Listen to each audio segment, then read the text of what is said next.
Hello, everyone, and thanks so much for joining us for our presentation of an urban Indigenous COVID-19 vaccination strategy in Simcoe, Muskoka, reviewing a successful collaborative approach. We really look forward to sharing with you today about the very substantial collaboration that we undertook over the course of the height of the COVID-19 vaccination campaign, which led to really substantial and culturally safe access to and uptake of the vaccine in local Indigenous communities. I'm Lisa Simon, an Associate Medical Officer of Health with the Simcoe Muskoka District Health Unit and a settler of mixed European origin.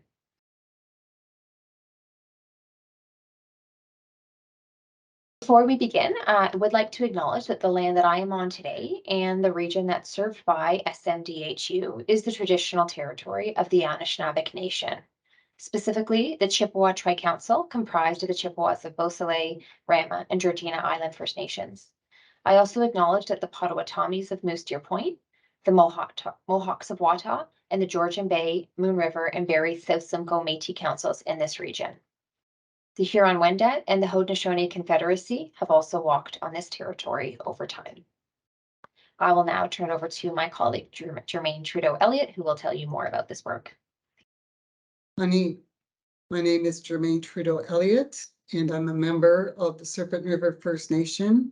I'm Anishinaabe from the Fish Clan, and currently I serve my community as the Executive Director of the Mumaway Widodogwin Indigenous Professional Primary Care Team.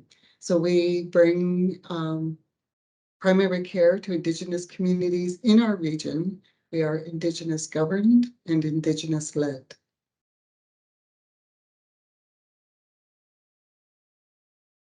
So I'm very happy that you could join us today. And in terms of our agenda, we will be identifying the need for the work that we've done in our region. We will then discuss how we have built our strategy, how we strengthen partnerships to complete the work that we committed to. We will also share outcomes and evaluations and share the lessons for future collaborations.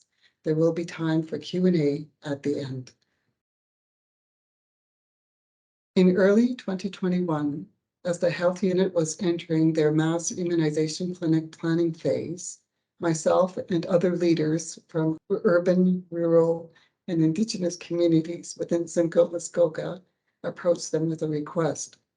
We wanted to develop a clear COVID-19 immunization strategy for urban Indigenous communities outside of First Nation communities, and we had recommendations and approaches that would support vaccination efforts in our communities.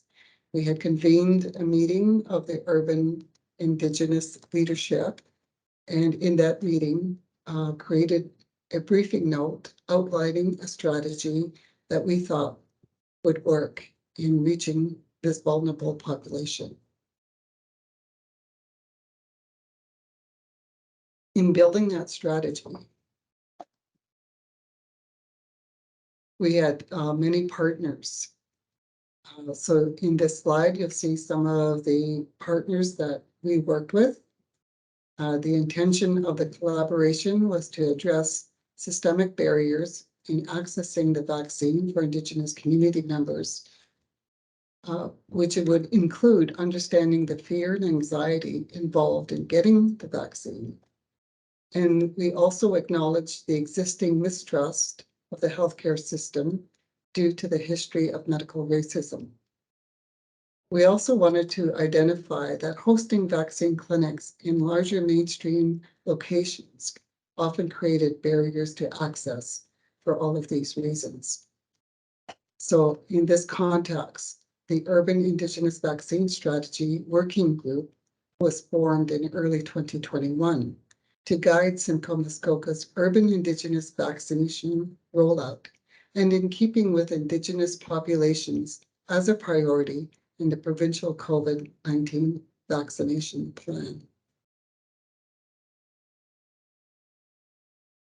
So in our work in strengthening partnerships, we understood that it would be necessary to involve the community and we would also have discussions around planning for eligibility. We understood that it would be important to have a self-identification process, and that the issue of trust and confidence would need to be addressed. And it was in this context that we began to organize weekly working group meetings. And this was an important component of the work, because not only did we have to build trust with the Indigenous people within the communities, as organizations, we continued to build the trust with the public health unit.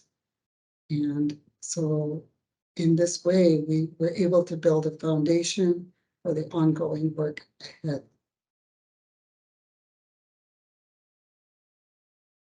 So one of the important things that we did at the beginning is that we identified those systemic barriers to access the vaccine.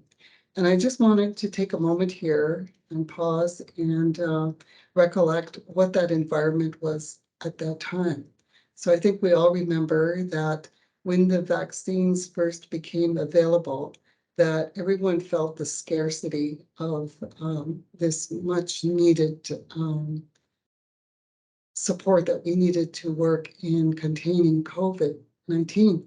So scarcity was an issue, but also because of the historic mistrust that I had mentioned earlier, we knew it would be a challenge to encourage Indigenous people to come out. So some of the ways that we planned on removing some of these barriers was to work in partnership with the public health unit to set space aside in the larger clinics. And so we created specific days and times, and we opened up that space to Indigenous people.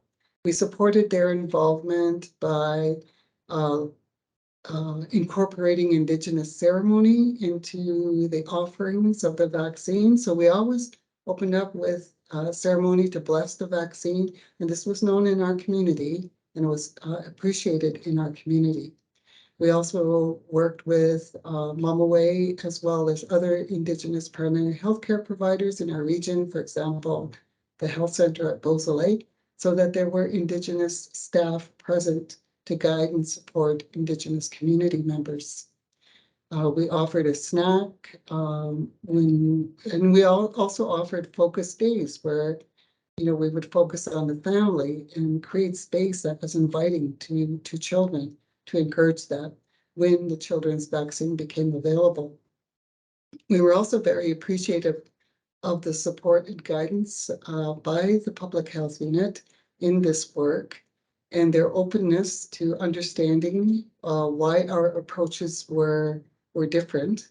And they also relied on our advice with regard to what the community was feeling. For example, the vaccine of choice at the time was Pfizer, and even though they initially was in smaller quantities, the health unit ensured that the Indigenous community had access to Pfizer. So all of these things really spoke to a very positive and respectful relationship, which was the foundation of the work that we did together.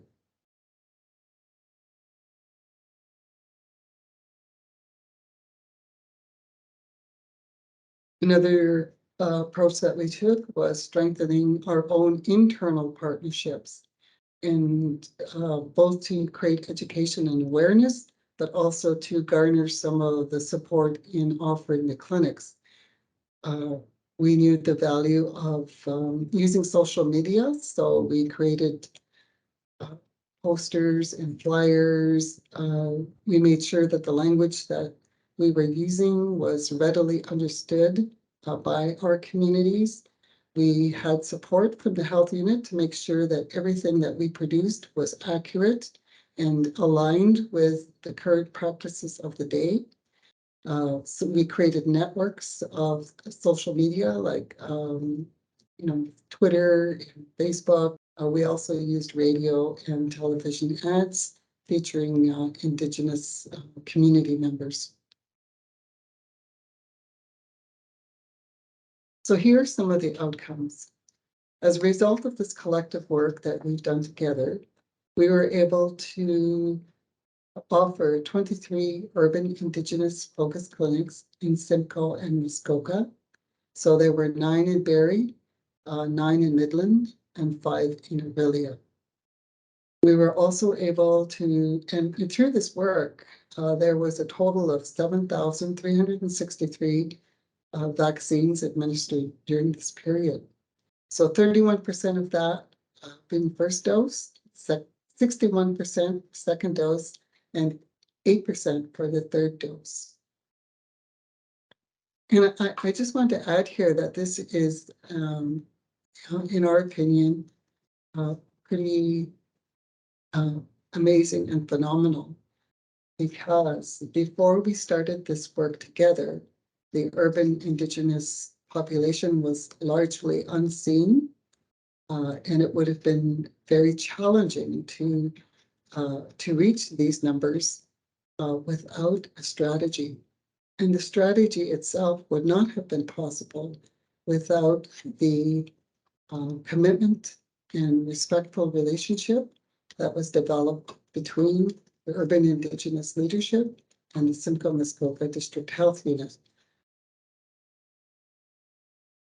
This was supported in our communities. So a lot of the urban Indigenous organizations provided volunteers. They helped with transportation, with creating we offered snack nutrition bags at the end of the vaccine. So all of these things contributed to this being truly a community-driven process. Thank you, Jermaine. After the majority of the collaborative work had been achieved, as Jermaine has described, a qualitative evaluation was undertaken with the objectives of gathering information about the collaborative process and the delivery of COVID-19 vaccination services to the urban Indigenous populations in Simcoe, Muskoka, in keeping with the goals of the strategy. This also served a couple of broader purposes. So firstly, the Indigenous organizations we were working with were interested in being able to share the experience of our work together with others across the province as an example of a successful partnership. And therefore, they saw value in documenting it. As well, it was an important part of a larger evaluation that the health unit was doing to document our response to the COVID-19 pandemic. The evaluation was led by the health unit, given our evaluation capacity, with input into the design, implementation, and report review by the urban Indigenous partners. The methods used began with a virtual debrief meeting with members of the working group that was hosted by the health unit in August of 2021. And this was facilitated with themed questions in order to encourage discussion. An online survey of the working group members was also available to members who couldn't attend the debrief. So one of the areas of inquiry that we wanted to understand was what the members felt that we got right in the collaboration. There was general agreement amongst the members that the collaborative did get many things right, that it worked well together and that it met its intended objectives. And there's some examples of quotes from the evaluation here on the screen. So the first one speaks to the strength of the urban Indigenous leaders involved, who are very powerful advocates for their communities and also very strongly in touch with their communities' needs and perspectives, which really informed the nature of this work from start to finish and was essential in the collaboration. Second quote speaks to the quick response that many members of the collaborative felt was available when there were asks or needs that they brought forward. For example, ensuring that the vaccines were made available to all members of Indigenous households, not just the Indigenous individuals themselves, before that kind of eligibility became very clear from the province, and also making sure that Pfizer was available at the clinic because there was a cultural preference at times for that. And so that was something that we worked through together.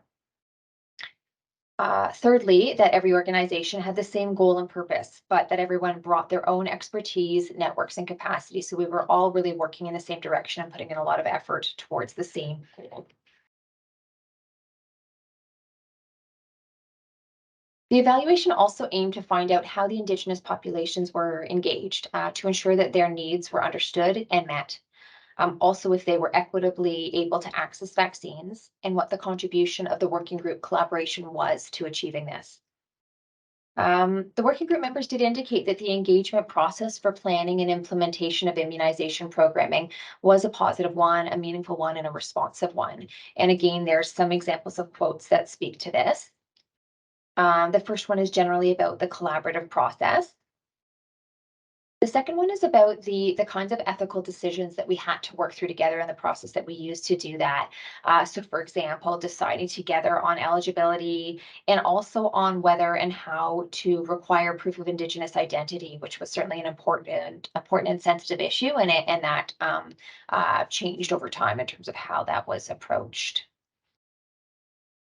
And finally, that many of the organizations had a strong history of working together, the Indigenous organizations in particular, but newest to that collaboration was the health unit in a number of ways, but that we were able to work together hand in hand. So next, we also explored perspectives on whether we were able to create vaccination clinics that did indeed enable access. And in that regard, participants said that it had been really important in achieving that members of Indigenous populations themselves were involved in the direct delivery of vaccination services at the clinics. And that spanned all stages of service delivery, from scheduling of clinics to providing ceremonies, to Indigenous health professionals administering the vaccine, to support roles at the clinics. The clinics were felt to be effective, accessible, and culturally safe, and that was really due to the involvement of these Indigenous individuals, as well as the way that the Indigenous leaders encouraged setup and operation of the clinics. So that included things like opening ceremony and blessing of the vaccine, and other personal and welcoming touches. We also wanted to know what participants thought of the decision-making process that was used in the collaboration. So you can see, on the slide, that one piece that really came out loud and clear from the Indigenous partners was the importance they felt of the consensus decision-making approach that we used, where we really worked together to make decisions that worked for everyone. Everyone shared ideas, and then we took it back if we needed to give it some thought offline, and then work together to come to a decision that worked for everyone. So the first quote speaks to the feeling of fairness, like everyone had a voice, and everyone's thoughts were taken seriously and advocated for, both within our own organizations and provincially. The second one speaks to the nimbleness of the organizations involved. And then the final quote speaks to the opportunity to learn about the processes in different organizations, especially SMDHU, actually. And I think that's because, again, we were a little newer to the collaboration. We're a large organization. We have different kinds of processes. So there was, certainly often a lot of patience in working with us and understanding how we operate. But I think we came to a good place. In terms of shared lessons and future collaboration, the participants indicated that they worked well together as members of the working group, and in part that's because of lessons that they had already learned from past collaborations amongst the local Indigenous organizations who work very well together within the Indigenous health circle that Jermaine has described. And there was already early foundations to the relationship with the health unit, but as noted, that really grew through the course of this work. Members also identified some work that remains to be done with regards to vaccination of Indigenous communities, which could inform future collaborations as we work together on vaccination. And a couple of those examples are shown on the slide. And as well, members identified other areas of public health work which they hoped that they could work on together in collaboration with the health unit. So some examples of that include referral pathways for Indigenous families, reducing barriers and improving opportunities for Indigenous communities, the health unit continuing to participate in the local Indigenous health circle, and considering implementing voluntary Indigenous self-identification processes throughout health unit programs and services. So in conclusion, the members of the Urban Indigenous Vaccination Strategy Working Group who participated in the debrief all generally agreed that the collaboration did achieve the goals and objectives for which we came together as a group, and that the outcomes of that work would not have been possible without this collaboration. The involvement of the urban Indigenous community and leaders in decision-making and implementation of the vaccination strategy and the vaccination clinics was key to increasing the acceptability and cultural safety of the clinics. And that in turn almost certainly helped to increase the rate of COVID-19 vaccination in local Indigenous communities, which I think a great deal was achieved through these clinics and beyond. I would note that the participating Indigenous organizations did indicate the importance that they felt of the fact that the health unit's senior leadership and management were willing to work with the Indigenous community in this way, and that that was a key success factor in this initiative. And for that, there are a number of other individuals at the health unit that I would like to acknowledge, including in this lovely slide showing Germaine along with Rebecca Dupuis in the photo, and she's our manager who led this work at the time and is now retired, along with our acting VP at the time, Marianne Holmes, and our medical officer of health, Dr. Charles Gardner. Through this way of working came equitable partnership, mutual respect, consensus decision making, respecting Indigenous ways of knowing, considering cultural safety in the planning, and valuing the community's unique needs. And these were all emphasized from the Indigenous partners in the debrief as key factors that arose from this work together. So I just conclude by saying that I think this whole experience was really an outstanding opportunity for all of us to work together to genuinely make a difference in the health of Indigenous populations in our region. For me personally, it was a real privilege to have been involved in this work. And I think it's really helped to expand the working relationships between Indigenous organizations and communities and the health unit. And we look very much forward to working together on other initiatives in the future. So thanks so much for listening, and I do hope it's been of value to you to hear about our experience, Miigwech, and we look forward to receiving your questions. Thank you.